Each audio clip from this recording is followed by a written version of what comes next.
quality and supply issues have been tormenting the rollout of the upgraded 2019 Ram 1500.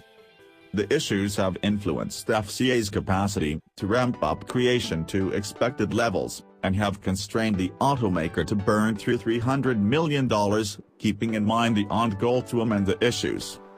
Amid FCA's income call a week ago, organization manager Sergio Marchionne said that the Ram 1500 Sterling Heights assembly plant is presumably running today at 60% of cycle. That is not where we should be.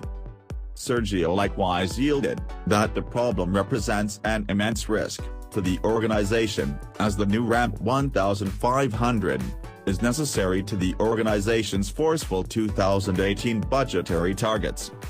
Sterling Heights Assembly started fabricating the new trucks in January, and is as of now wrenching them out at a clasp of 1,000 every day, except numerous elements have been shielding things from advancing further.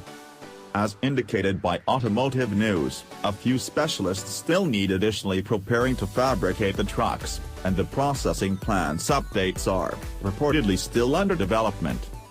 It's the new mellow crossbreed forms that appear to cause the majority of the issues, as merchants still can't seem to get any of the 3.6-liter V6 or the 5.7-liter V8 adaptations furnished with the 48-volt gentle mixture framework.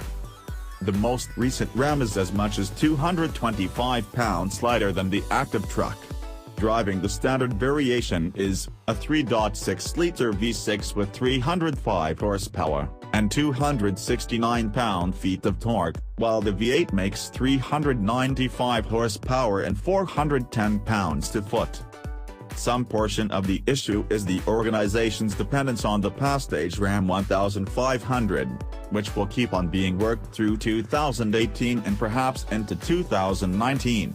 Reportedly, a few providers are experiencing difficulty remaining over delivering two forms of the Ram 1500 all the while.